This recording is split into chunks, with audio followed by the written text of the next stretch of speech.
Welcome back to CNC Farm. I am Ashley, and as always, thank you guys so much for stopping to check us out. I apologize for the camera situation here, but I busted the front camera on my phone, and that's what I film with. So here we are.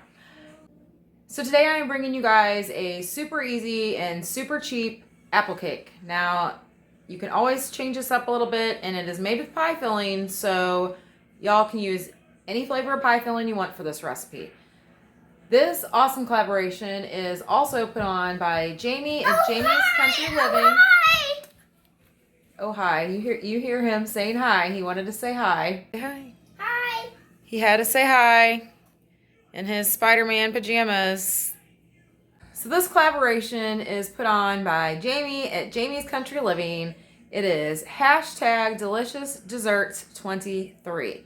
I will put a link to the playlist in my description box down below, as well as a link to the recipe. But let's go ahead and get started.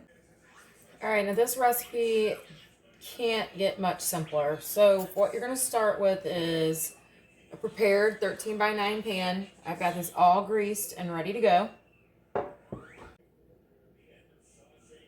Now the reason this recipe is super easy is because it only has 3 main ingredients.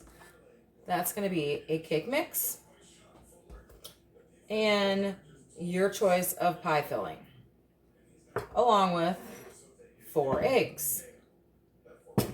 Now all we're going to do now is we are going to beat this together for 2 minutes.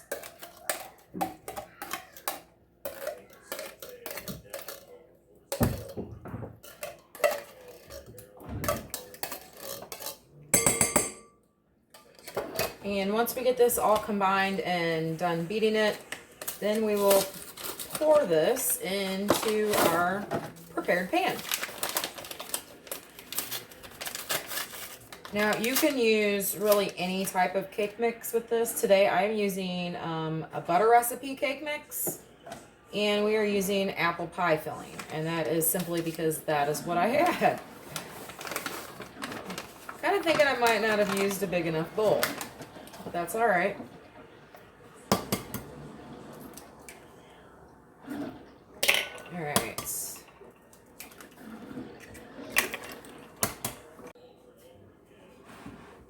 All right, so now we're going to beat this for 2 minutes. It's at medium speed, but my bowl is a little too full, so I'm going to do it a little bit on low at first.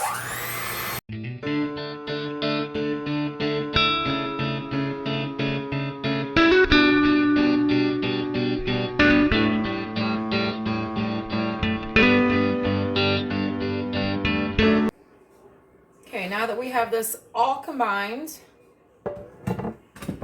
I'm going to pour this into my pan.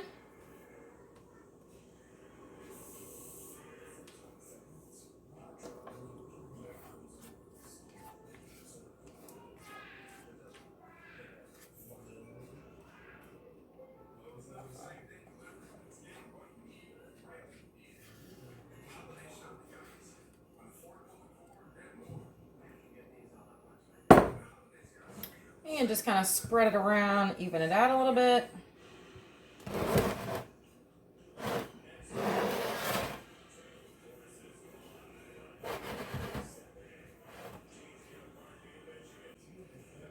Now we're going to mix up an easy topping that's going to go on this. What I have in here is 3 tablespoons of melted butter. I'm using my sleeve because I melted this in the oven while I was preheating it for the cake.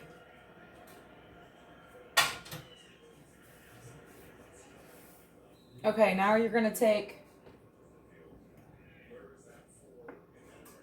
2 tablespoons of flour.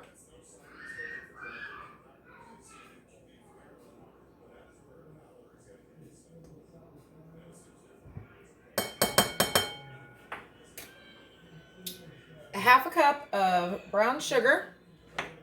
And that was a 1/4 cup, so we are going to add another one of these. And I'm actually almost out of brown sugar, so it might not be the full amount. That's all right.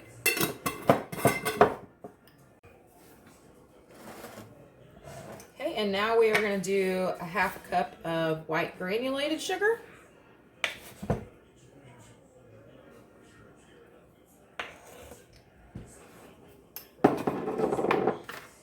One teaspoon of cinnamon.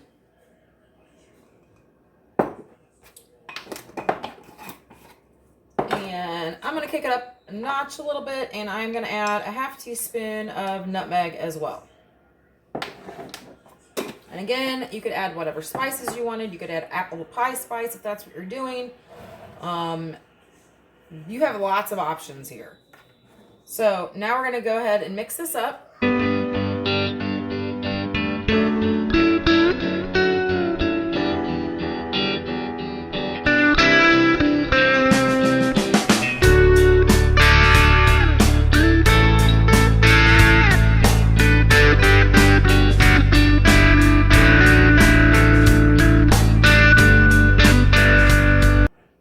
So we are just going to crumble this on top.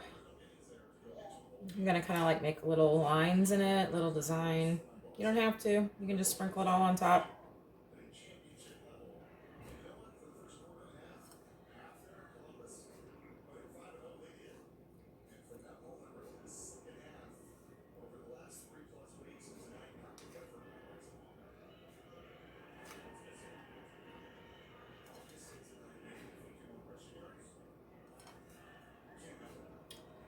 And we're just going to go all over the top because I have a lot left. So much for my little design.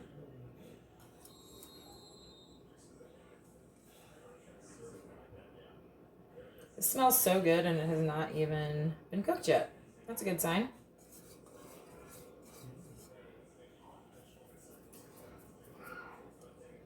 All right. All right, this yumminess is ready to go in the oven, and we are going to bake it at 350 for about 40 minutes. And again, that's going to depend on your oven. So just kind of check it with a toothpick. You know, make sure the toothpick comes out clean. Okay, so I just took it out of the oven. The house smells fantastic. The cake looks great. Yeah, my lighting went a little crazy there, but that's all right. So once again, this is hashtag Delicious Desserts 23, put on by Jamie's Country Living. And thank you so much, Jamie, for inviting me to be in this collab.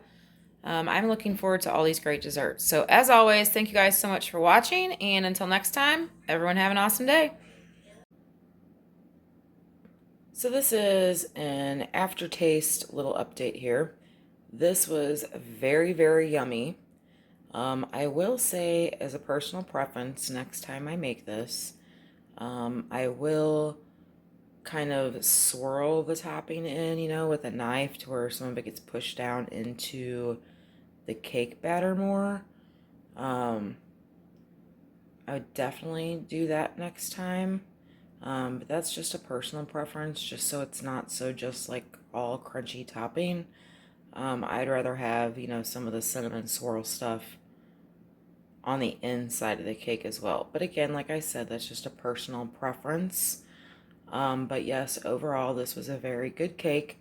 And I would definitely make this again.